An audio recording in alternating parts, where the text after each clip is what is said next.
There's a man who contradicts. Wait, he's the type of guy who tell you there's no first place, but he's part of a race. Eyes lie, but take a look inside. Hi, Matt. You're live. Right, first of all, I've mentioned you by name already, but could you just tell the viewers your name and a little bit about yourself, please? Yeah, my name's Matt Sands, or Matthew Sands, and I'm a 39-year-old working class guy, live in South England, father of one. I'm a musician. I used to play in a reggae band, and there's not much else to tell about me. The project that I want to talk about is Nation to Sanity, which is a little project I'm working on, which is basically an idea that I'm sort of presenting to people. And I'm obviously keen to get feedback and scrutiny and just expose the idea to as many people as possible, because I believe in it, and I obviously want to see if other people. Superb, thanks very much. Okay, before we get into the juicy bits, you said that you do music and reggae at that. Do you want to tell us a little bit about that? I used to play in a reggae band called Sticky Rhythms. We were mainly a local band, you know, pubs and clubs and that sort of stuff. Played a few festivals. And have created some original music, most of which hasn't been mastered yet. It's all like raw recordings. But I have mastered a couple. Funnily enough, one of which is actually on my Nations of Sanity channel. Even though Nations of Sanity isn't directly related to music, this particular song was kind of on a similar theme, because it was about sort of justice or injustices. And the project is very much kind of in that sort of category as well. So I made a little, very amateur video where I kind of spliced some concert footage with some footage that was relevant to the song, and made a little kind of amateur music video. So if anyone wanted to check that out. Yeah, we'll get some links later on, and make sure that I'll get that information from you, and I'll post those up. And why reggae? I've always loved reggae. It's always been my music from pretty early on. When I was a kid, I kind of had this sort of duality where I liked reggae and rock. And as I got older, I just kind of got less into the rock and just more into the reggae. And I learned guitar with my stepdad when I was sort of in my 20s. Nice. And we used to play lots of different music, not just reggae. We'd play like folk stuff, but just anything that two people with guitars can play. You know? Anything. And eventually we kind of slowly but surely got a band together, and I was such a reggae nut that it was kind of the only music I would really, really wanted to play, and my stepdad liked it too. So we kind of we met a singer called Becky, who later became the mother of my child. Right, excellent. She likes your vibe, no doubt. Yeah, and then we met the other band members, and we were together for about 7 years. Oh, fantastic. Yeah, music's great. I do music myself. And as you said, you know, respectfully too, we're kind of hooked up on the quality of stuff. Oh, you know, you said about your video, but I think, you know, the music's the message. And unfortunately, people get caught up in, and it's not their fault, seeing the production values that are sold to us, you know, in the mainstream and so on. And I find that with music. I used to make music all the time, and I thought, this is not a bad song, actually. And I asked my friends to hear it. And I'm talking about when I was past we listen to this great song I've got stage. And they're going, you know, it's all right. And then sometimes it may be on a tape with some old songs pre-recorded from the radio, and suddenly the original music might start playing. They go, oh, I like that one though. And I think you've not even heard it. And it's because they're used to the sound. It's gone for a Neve compressor and all that sort of stuff. So it took me a long time to learn to just play music for the sake of it to people. And in the end, I stopped. And not because I didn't get the feedback I wanted, because I realised my music's not for people to listen to. It's my personal diary. You know, sometimes I sit and I listen to a whole album, like 12, 16 songs, you know, during the day. I'm like, God, I could have been a star kind of thing. But music's got a message in it. And we don't have enough voices in music that are heard. Not to say that it doesn't exist, but it doesn't really, you know, get the exposure. And the music that does get the exposure, and I think you'll see that in rap music, is all the negative stuff. There's an agenda there, in that their system will play rap music from somebody who wants to sing about rape and drugs and, you know, killing brothers and so on. And they won't play the conscientious stuff. Right, so I'm going to go straight over to your project. So tell us a little bit about your project, or as much as you can, please, Matt. Okay, yeah. Well, it's basically built on the assertion that the only way to both define and create a truly free society where everyone has truly equal rights is to establish the non-aggression principle as the law through a peace agreement. Okay. And for anyone who doesn't know what the non-aggression principle is, it's basically a principle built on the concept of self-ownership, which is the idea that everyone has right over only themselves. You own yourself, your body, your actions, your consciousness, and you're responsible for yourself in equal measure. And the non-aggression principle is basically just the moral principle that comes from that concept. So if you accept that everyone owns themselves, then it sort of becomes self-evident that it's obviously immoral to initiate force against people to violate their self-ownership in any way, whether that's robbing them, assaulting them, or trying to rule them, through the threat of force, which is something that governments do to this day. So absolutely, yeah. That's the sort of short version of what it's about. And just one little quick thing as well, establishing it as law through a peace agreement, because one thing about this principle is that you can't rule people. That's a violation of that principle. So the only way to establish it as a law without contradicting itself would be to establish it as the terms of a peace agreement. So rather than there being like a ruling body that says this is the law because I say so, we're having this kind of peace agreement where we say this is the law, not because any one of us has authority to say so, but just because we agree on this basic principle that everyone has right over themselves. So, we mustn't initiate force against peaceful people. And one other very quick Keep point. going. It's just worth noting as well that the non-aggression principle is not a pacifist principle. It doesn't prohibit the use of force completely. It just prohibits the initiation of force against peaceful people. You can still use force to protect yourself or protect others, yes, as an act of defense, but you're not supposed to initiate force against people that aren't themselves, threatening you or attempting to hurt you. Superb. I'd be grateful if you don't answer my questions before I get to them. And not that we planned this. What I'm saying is I was going to ask you how would you implement it, because it seemed to contradict itself. And also about the pacifist thing. I was going to word it differently because that's one of my concerns. Not a concern, but I always mention it.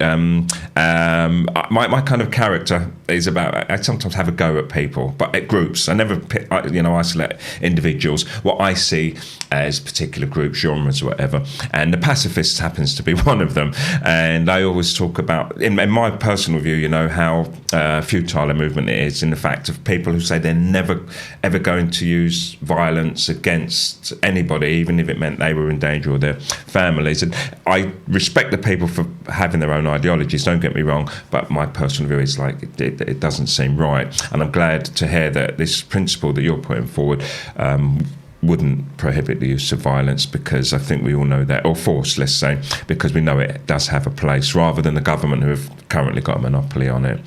So how would you intend to implement this? I'd imagine you want to do it on a national, international scale, but would it start with education in schools? Would there be, I'll ask you that question directly. How would you intend to implement something like this? Well, I mean, at this stage, it's just trying to get the idea out there and trying to sort of wake people up to this kind of way of thinking. I'm not the only person that sort of discovered, I didn't come up with the non-aggression principle. Yeah, I know of it. I mean, obviously, as a concept, it's older than even the term is, and, there are people that sort of, have come at it from different angles. Some people call themselves anarchists. Some people call themselves voluntarists, which is probably more in line with what I would call myself, someone who believes that all interactions should be voluntary. But like I say, the format that I set up for how it could, in theory, be implemented once you got to that critical mass of support would be through this peace agreement. But how you get to that critical mass of support, to be honest, that's sort of an area where I can't give a solid answer, because Understood. I'm not sure myself. It's a big idea, but it's at a very small stage at this point, because it's being sort of, somebody with no notoriety or particularly large following, just sort of trying to put it out there at this stage. But the idea would be is to get enough people to support the idea. Yeah. So that eventually down the line, and obviously this is way down the line, but eventually down the line, you get to that critical mass where where, like for example, where people are divided, like with their left and their right wing politics and their political parties that they vote for and stuff like this. Sexual, racial division also. Yeah, we're divided in a million ways, yeah. Exactly. And I want to sort of present this as I say, well, look, do you know what? For all the differences we might have in our economic preference, in our cultural preferences, in, like I say, in race and all these sort of things, all these differences that don't really matter when you get down to the real, nuts and bolts of it. This is a kind of unifying common ground. Like I call it a universal morality, because we all have our own individual moralities and our preferences, and we can associate and disassociate with people based on those personal preferences. But what the non-aggression principle is about is when we can actually use force against people. I mean, that's what it's really about. That's why, I call it, say, establishing it as the law, but I also say establishing it as the terms of peace, because that's kind of what the law is. It's the terms of peace. It's basically saying, look, this is the behaviour that we won't tolerate, and this is where people can use force to stop you. If you do this, there's other behaviour that we might disagree with on a more subjective level, and we might say, well, we don't want to associate with you over that, but you're not committing a crime, you're not committing an act of aggression, so we can't use force to stop you. We can use peaceful methods to discourage you or disagree with you, or, understood, and all of that sort of thing. But this is about setting a universal standard for defining crime. Therefore, we can have a universal standard for defining what law is. Because one of the biggest problems I see in the world today, and I think it sits at the root of so many other problems that might seem at first to be unrelated, is the fact that the very notion of law has been corrupted. And that's evidenced by the fact that we have different laws in different nations. And it's like, well, what is a crime objectively speaking, not due to the whims of some ruling authority that said, this is what we personally want to impose on people. Understood. But based on that principle, and it's just if I think if you can get that to people, like I say, we don't all have to come together on every level. We can still be divided in other ways and live in peace. Okay, let me just interject there. So, now, for me, as I said, it's the method. It's not about you. I'm not saying you're wrong or anything, but when you're talking about reaching critical mass, to me that shouldn't really be the angle that we're always coming in on, because you can do it from a higher level and then they can disseminate that, just like the Universal Declaration of Human Rights, the International Covenant on Civil and Political Rights and those things. It's not like most people don't even know what they are, but they're in place and they're very, very good. And your idea is very similar in many ways, that you have this, is it a treaty? Kind of, yeah. So you'd have a treaty. One of the issues I do see with it, before I come to that, law, as you also stated, there's very few laws, very basic laws, that we have to really live by. And everything else is basically, statutes and things that are made on a whim, often to pull money into any state as well. But the issue that I can see with something like this, and I'm not trying to step on your dreams here. Please, what I mean by, and it's not about your issue, I'm talking about in general, is that trying to implement something with an objective purpose, as you also stated, in that it would have to exist, but how do we get the people in the Sudan to adhere to it? And how do we get the people in Manchester, and how do we get the people in New York to adhere to this idea? And to me, it sounds very similar to the Universal Declaration of Human Rights. Not the same as, it's different ideas. I'm talking about the actual method, in that it exists and it serves a fantastic purpose, and anyone in the world, or at least the countries that have signed up to that treaty, can call upon it. So it's a fantastic idea. Let me ask you this: have you got it written down anywhere, or the idea at least, so that some of the viewers can go and take a look at this idea and maybe put forward some of their thoughts on it? I've got a website, www.nationsofsanity.com. There's also a Facebook page and a YouTube channel of the same name. And on the website, I do have because the peace agreement as well that I proposed is actually broken down into a 3-part agreement. So it's not just one agreement to have the Napper's Law. Oh, understood. Yeah, put lines it's actually a 3-part agreement. And the 3 basic dimensions of the agreement is what I believe is what's necessary to actually establish it as law in the real world. And basically it breaks down like this. You've got part one, which is just the basic agreement. So if everyone agreed to part one, then they're basically agreeing to establish the non-aggression principle as law. Then part two is what I call lines in the sand. And now what that's about is about setting limits of tolerance over differing interpretations. Because even though the principle itself is relatively black and white, there are still certain fuzzy edges and grey areas where people might sort of disagree over exactly where you draw the line. Yes. So what we're saying is you can have that grey area, but there needs to be a limit to how far people can push the differing interpretations, so they don't push it into the black, so they don't infect the black and white with these grey areas. So you've still got that line where we can say, okay, all right, this is the grey area, but this is where we draw the line and say, no, this is definitely violating the non-aggression principle. You know, this is that would be what you call an international standard, a universal standard. And then part three of the agreement is rightful ownership. Because it's no good having a law that says don't steal if we are not in agreement over who owns what and how we define rightful ownership. And that's basically would be ratifying rightful ownership through the non-aggression principle. And that's based on the idea that property rights are an extension of the self-ownership that I mentioned before. So you own yourself, therefore you own your actions, which in addition to meaning that you're responsible for your actions in the sense of being criminally responsible if you commit a crime, you also own your actions in the sense that if you create something, you own that as your property. If you build a house, it's your house. You know, and stuff like that. And the voluntary trade obviously comes in line with that. So it's just about, so that would be the three basic sort of dimensions of the agreement to actually that you'd need. Because when I first sort of came up with the idea, it was kind of like it was just the peace agreement, just make the non-aggression principle the law. But the more I kind of thought about it and had people like yourself coming in and questioning it and that, the more I realized that there were fuzzy edges and we needed to do something about that. We can't just ignore it and we can't just sort of pretend it's not there. Yes, but that's we also correct. Can't let it sort of compromise the whole principle, because you still got this nice objective principle. Yes. So I thought, well, okay, well, we'll draw some limits of tolerance, some lines in the sand where we can say, okay, there is a grey area, we won't enforce that, but we will enforce the black and white, and this is where we draw the line and say, definitely a violation of the non-aggression principle. That's an excellent idea. Sorry.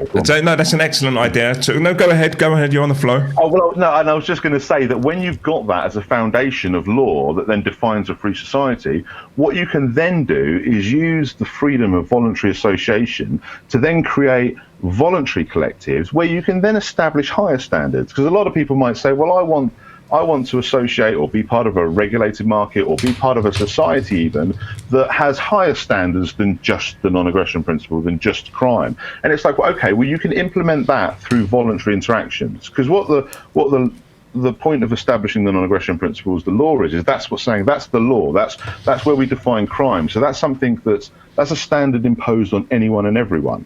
Whereas anything above that or beyond that, you would have to get their agreement for. So say I said to you, okay, look, you know, this isn't part of the non-aggression principle, but Cedric, I want to start this club, and part of this club, you have to agree to these other rules that are nothing to do with the non-aggression principle, but just part of rules of being in this club. A private club. Yeah, exactly. Or it's a little bit like saying, you know, if I invite you into my home, you've got to take your shoes off. That doesn't mean I'm making it illegal to wear shoes in your own home. It just means that in my house, part of the invitation, I'm attaching this condition, and people have that right. If I want to be part of this, I can set the terms of my involvement. Bylaws, in effect, yeah. So that's bylaws work. And it's a fantastic idea, beautifully thought out as well, Matt.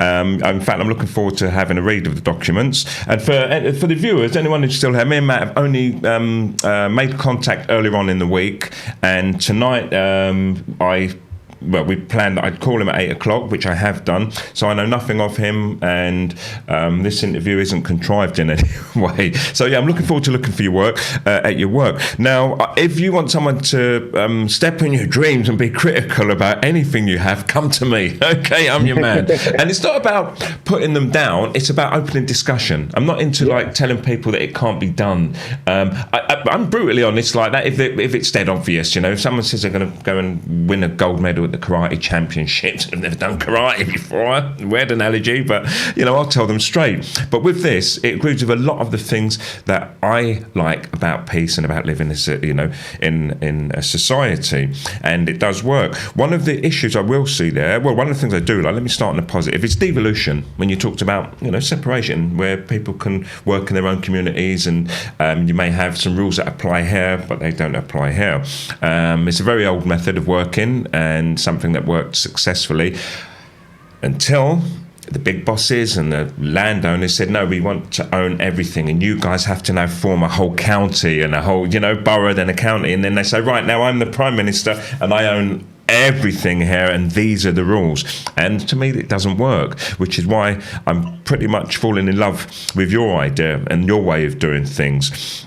And one of the biggest issues I do see there, though, would be ownership. Is that something that you've put a lot of thought into? And not personal ownership alone, because what you said there made sense, but ownership, for instance, of the land and so on. That always seems to come up as a massive issue.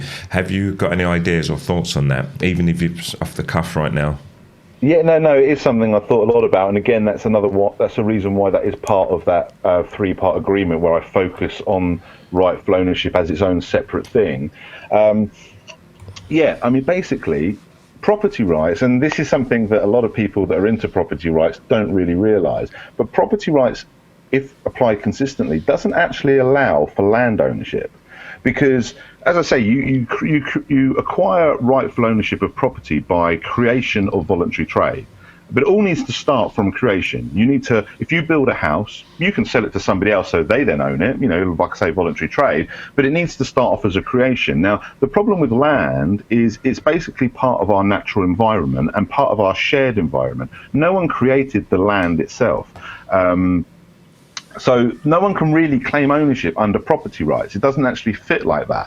But they don't actually need land ownership for property ownership, because let's say I'm just standing in the middle of a field, like an unowned field, just like the commons, if you like. Okay. I'm just standing there, right? I'm not claiming ownership over that land, but the very area where I am standing is my rightful domain while I stand there, just because I'm occupying it with my body, which I do own. So I don't own the land, but I own my body, and while I occupy this space with my body, it would be an act of aggression for someone to come in and push me off that spot of land. Like I said, I've discussed this topic many times. Yeah. So my point is you don't actually need land ownership to have domain over land where your property is, because you just apply the same principles you would with you standing in a spot as you do with your property standing in a spot. So just as I can have rightful domain, which would serve very much like land ownership in a sense, in regards to I have that exclusive domain of it, but it's only while I stand there. Likewise, I have exclusive domain over the land where my property sits, but only while my property sits there. Now, the reason why this is important, because some people might think, well, if it serves the same as land ownership, then what's the difference between domain and ownership? Well, the reason why it's important is because I don't actually own the land, so that my domain is dependent on me occupying that area with something I do own, i.e. either myself or my property, whether it's a house or a factory I built, or doesn't matter what it is. But the point is I don't own the land, I own the property, and I just have temporary dominion. The reason why this is important is because a lot of quote-unquote land ownership that exists today is completely arbitrary. Basically, some rich person, either through violent conquest initially, getting it rights from the government or whatever, but they basically just pointed to a massive spot and just said, we own all of this. Absolutely. They haven't, and they've not qualified their ownership through property rights, where they, like you would if you built a house and you own that house, and then like I say, you have dominion over the land. You're making use of it as well. I mean, like, for instance, the owner of Walmart owns a big swathe of the Grand Canyon. And it's like, how? Why? It's like, what's the point? And what means that in the future, if there's some kind of change in the land mass or whatever, no one else can use that part of the land because he owns it, just because he happens to be rich. And there has to be some provision for, like, cyber squatting on the internet. People buy a domain name, but they don't actually use it. And they've made new laws around that. And if you're not aware of what that is, viewers, some people may buy a domain name like, whatever the domain name is, joesmith.com, or the name of a famous person, but they never use it. They're just sitting on it, hoping that it gets value. And how would we deal, or how do you plan to deal with events like that. For instance, a rich person may say, right, you said I can use the land as long as it's my domain, but I'm a billionaire and I've just built a massive, like 200-acre factory. I'm called Amazon. Do we just go ahead and say, yeah, that's fine, you can do that because you can afford to? You can, but it would still have to be within the realms of the non-aggression principle, because this is the important thing. Because property rights comes from self-ownership and only exists as an extension of self-ownership, it can't violate that same self-ownership, and it can't violate the basic principle that comes from it. Now, the thing is with non-aggression principle, because when we think about it, we just think, oh, that's just to do with person-to-person aggression. But what we also have to understand is we all share this ecosystem and this environment. So, yeah, Walmart can build their great big massive factory, but what they can't do is they can't do it. For example, say you had like a natural area that people were utilizing, like a lake where they were getting fresh water from, or a forest where they were getting whatever from. These areas are being used, they don't own them, but they're part of their environment that they are using. It would be an act of aggression for Walmart to come in and destroy that area to build on it. So it's a little bit like, I suppose the best way to think of it is, just like the non-aggression principle governs what you can do with your rightfully owned self, it also governs what you can do with your rightfully owned property, including where and how you create your property. Oh, that makes absolute sense. I was kind of considering that in a way, because obviously if they wanted to just build on big open space and it wasn't being used by anyone, it wasn't a commoners path, like we have protections in place for those at the moment, even if it was just a path that people walked through, as you said, a lake where people fished or even went there for leisure or so on, then they obviously wouldn't be able to build there. But I think once again there would still be, the imbalance that it would create is not an issue or a problem with your idea. It's just an imbalance in the world that the billionaires are going to have more than those who are not anyway. Okay. Yeah, but the issue will be that it won't be about size, it will be about whether you're causing harm. Do you know what I mean? Like you say, if you can build a great big factory without causing any imposition, like say, for example, on already industrialized land, for example, that you're just buying up and building your own factory on, that's fine. If you're going to go into some, like I say, some rural area where people, and just claim ownership over a lake or a forest area so that you can destroy it and clear it for your own creation, no, that's when you're stepping past that line. And like I say, it's basically the same principle that gives you the same protection over your property that you can have over yourself. I own myself and I own my house, but there's also the same restriction. But I also can't hurt people with myself. I also can't interfere and hurt people with my house. I do. Yes, so, absolutely makes sense. Fantastic. So, how long have you been working on this as a point of interest, Matt? In this kind of, finalised calling it nation to sanity and this specific idea, probably about 2 years. That's a really small time, actually, to come up with such a wonderful idea. And the foundation for it's been longer coming, like thinking of the general idea. I mean, pretty much all my life. I was going to say, it's part of who you are. So, yeah. I mean, all my life, I've always thought that any law that went beyond this principle was absurd. Any law that, like victimless crimes, drug laws, for example, gambling laws, anything where people's basic right to do what they want with their own selves is being violated, were always laws that didn't make sense to me, because I'm always like, well, how's that a crime if there's no other victim? And if you're the victim of your own actions, it's like, well, if you don't have a right to do stuff to yourself, then you've got no right for anything. I had the same questions growing up as well, and they kind of came to me. I wonder sometimes, I think, naturally. So I think, well, people like us, for example, to use a term, like Matt and me, we kind of were sensitive to these things when we were younger, so maybe we looked deeper into them rather than just letting it go by. You kind of sat there puzzled, and you think, but why is that man being arrested, or that woman, or why should that be allowed? And then you realise, and this is why I laugh a lot, I keep saying I'm content, I think I've lost my marbles sometimes, everything's so absurd. Everything seems to be in reverse. And for me, I'm so glad sometimes. I say I'm backwards. I do everything in reverse, which makes everything clearer to me. And a lot of the the statutes that the system implements, as I said earlier, purely there to cause harm, basically. And they talk about utilitarianism. I've read a lot, John Locke and John Stuart Mill and so on, and that's about doing the good for the greater good for the like the greater people and so on. And that still doesn't make sense. It's much like in a democracy where you say, well, no, the majority want this, so the rest of the people go without. And there has to be a different way. There has to be a better way. So, are there any first steps that you're going to be taking with your treatise, with your ideas, such as who you're going to present it to? It would be a good idea to maybe bring it to some, international body. I don't know how this works, to be honest. Have you got any ideas of who you're going to try and present it to? Well, at this stage, because I'm such a small person in regards to I'm not a famous person or anything like that, so I'm just trying to get it out to a wider audience, partly because I want to invite the scrutiny of a wider audience, but also because I want to basically get the support of a wider audience for this general idea. I mean, even the general idea of voluntarism, which, as I say, other people other than me are pushing and promoting. Although I don't think voluntarism, I think this more specified incarnation of voluntarism is obviously the way to go with the establishing as law. But even the more general ideology of voluntarism is something that's starting to get a little bit of traction, but on a very, very low level, still very niche, still very, a minority thing. And I suppose I'm trying to open this conversation up to a wider audience. I'd like to get the attention of somebody that's got, obviously, I've written to so many people, just anyone who sort of, that I think, might have some interest in it. Even people like Russell Brand, for example, I've written to.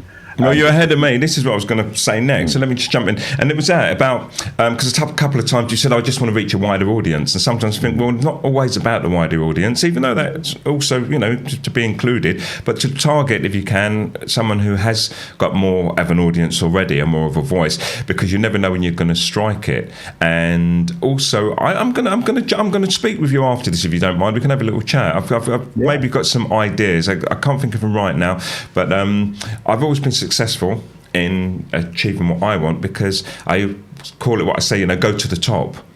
Because you look and you think, okay, if I want to put forward an idea like this, I'll have to go to the royal courts or whatever body it is, and that's where you get your exposure. Because I think we're pretty much uneducated about how those things work, respectfully, and therefore we, as the working class man, we try to graft, and do it our way and talk to the working class folk and so on, and it slows it right down. And disrespectfully, not to you, you get some idiot, and I love everybody, but I don't like everybody who comes up with some stupid idea, and that idea's been seen all over the world for some reason, because they've got the connections. And I'm not envious of those people. I just wish it was different sometimes. So there's scope for you to push this idea, I'm sure, and I'd love to take part in that. If any of the viewers, you like what Matt's talking about and you'd like to jump onto the website, I've typed the actual name in. Is it nationsofsanity.com, spelled as said right?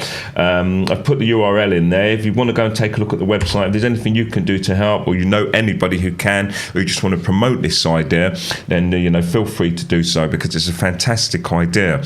And as many of you who know me and listen to the show know, these are the areas that I always talk about. And as you know, I've won some cases, even a tax bill, by quoting well, I don't know if that was the reason, they never told me, but by quoting the International Covenant on Civil and Political Rights, Article 1, where man has a right to dispose of his wealth as he sees fit, and so on.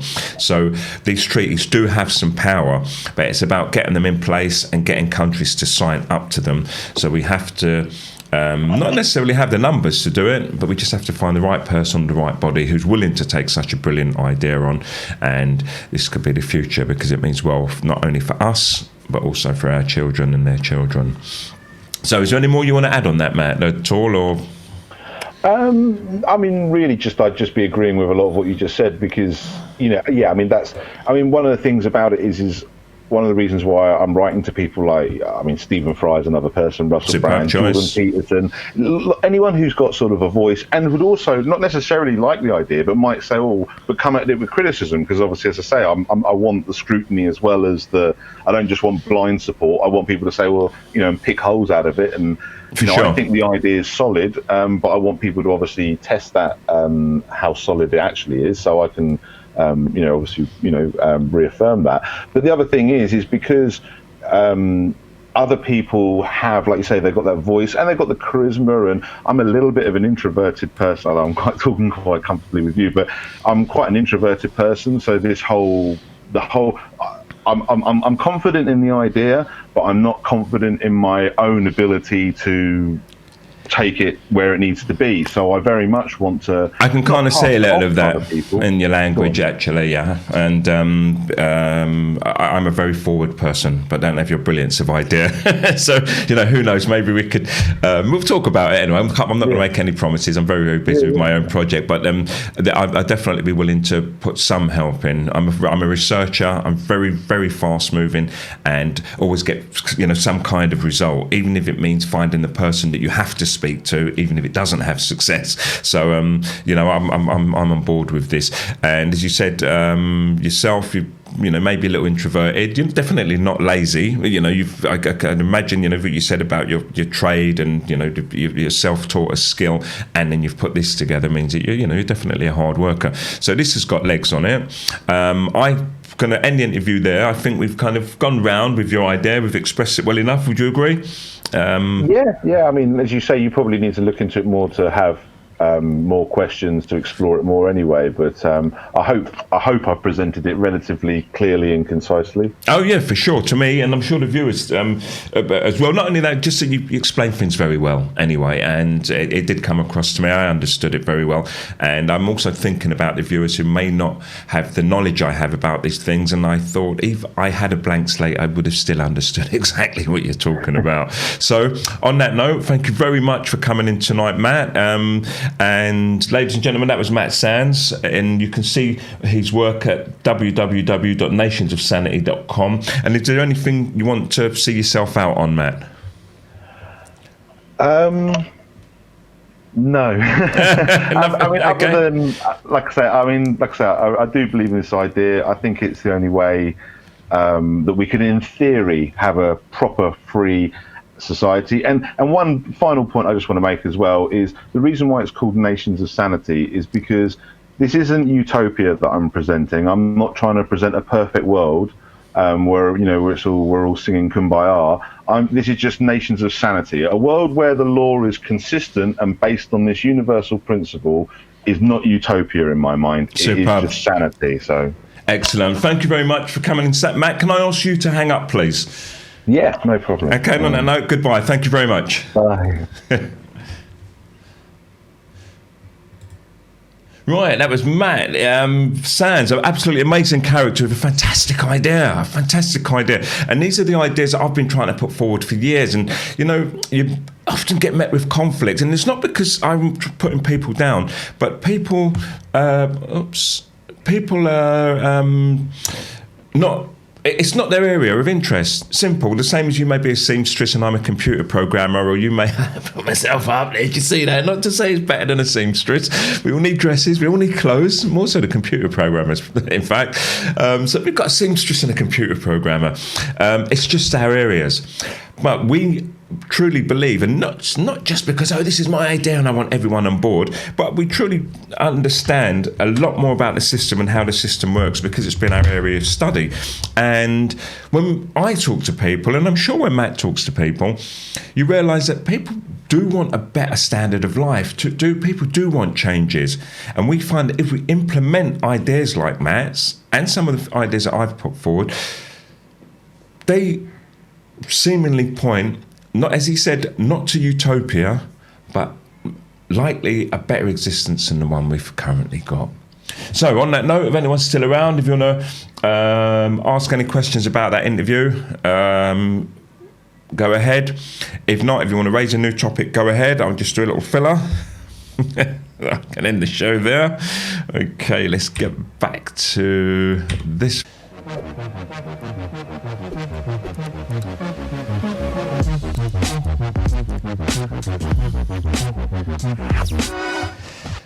Okay, so that went really well. I'm really happy with that. Seen everyone come in tonight. I can't say hello to everyone individually, but hello to everybody who came in, who stayed in, who's still there. And I'm going to sign off on that note. Thanks for coming in tonight. I am the OBG. I don't think people really know the true hypnotic power of television. You know how it pulls us in and just keeps telling us to consume, buy, and tells us to hate each other and separates us and causes the greatest divides, all under the name of entertainment.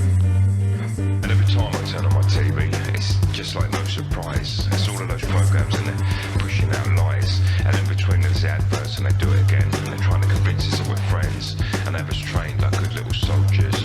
One